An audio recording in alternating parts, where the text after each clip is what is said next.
Oke, dari soal yang tadi kita tulis dulu diketahuinya yaitu volume KOH sebesar 50 mili dan volume asam asetat sebesar 450 mili dengan Ka dari asam asetat 2 dikali 10 pangkat minus 5. Lalu yang ditanyakannya adalah pH larutan yang terbentuk. Nah, pertama kita kan harus bedakan kan dia pakai rumus buffer atau dia pakai rumus hidrolisis.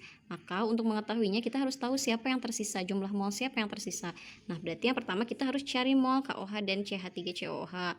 Misalkan, karena kalau misalkan kita mau cari mol dari rumus konsentrasi itu kan sama dengan mol sama dengan molaritas dikali volume. Nah, kita nggak punya molaritasnya, maka kita misalkan saja. Misal molaritas dari KOH itu sama dengan M dan konsentrasi dari CH3COH itu juga sama dengan M. Maka kita harus bisa mencari nih mol KOH. Mol KOH-nya sama dengan M dikali V. M dikali 50 mili sama dengan 50 milimol. Sama juga dengan mol CH3COH yaitu M dikali 450 mili sama dengan 450 milimol. Nah, udah ketemu mol dari keduanya, kita tuliskan reaksinya. Reaksi yang terbentuk adalah KOH ditambah CH3COOH menjadi CH3COOK ditambah H2O. Nah, kita biasa tuliskan awal, reaksi, dan sisa. Terus kita masukin molnya. Mol KOH sama dengan 50 milimol. Terus mol CH3COOH sama dengan 450 milimol, ini ya yang awal. Nah, kalau awal kan produk belum terbentuk kan, makanya nggak ada jumlah molnya. Terus pada saat reaksi, berapa banyak yang bereaksi, kita tentukan reaksi pembatas. Reaksi pembatas itu adalah reaksi yang akan lebih dulu habis, artinya yang punya jumlah mol yang lebih sedikit. Di sini yang memiliki jumlah mol yang sedikit pada keadaan awal adalah KOH 50 mili, sementara kan CH3COH ini 450 mili. Jadi reaksi pembatasnya KOH, maka 50 dikurangi 50 sama dengan 0. Karena koefisiennya sama-sama 1, maka CH3COH yang bereaksi juga 50. Jadi 450 dikurangi 50 sama dengan 400.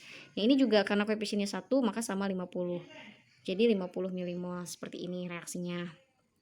Nah, kita lihat nih siapa yang tersisa, apakah basa kuat, asam lemah, atau garamnya. Ternyata yang tersisa banyak itu adalah yang lemah bersisa dan garamnya tentunya. Nah, karena ini yang lemahnya yang bersisa, maka kita gunakan rumus buffer. Rumus buffer apa? Buffer asam atau buffer basa, karena buffer ada dua kan.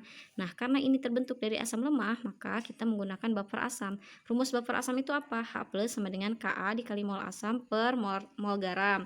Ka-nya tadi kita sudah tahu 2 kali 10 pangkat minus 5, mol asamnya 400 milimol, mol garamnya 50 milimol. Hitung, kita dapat H plusnya 16 dikali 10 pangkat minus 5. Dari H plus ini kita cari pH. pH-nya min log H plus. Nah, min log 16 kali 10 pangkat minus 5 sama dengan ini kita pindahkan ke depan jadi 5 min log 16. Atau kita bisa perkecil lagi dari min log 5 min log 16, dari min log 16-nya. Jadi 5 min log 16 itu sama dengan 2 pangkat 4. Jadi 5, 4-nya pindah ke depan dikurangi 4 log 2. Itu. Jadi hasilnya bisa yang ini atau yang ini yang lebih sederhana.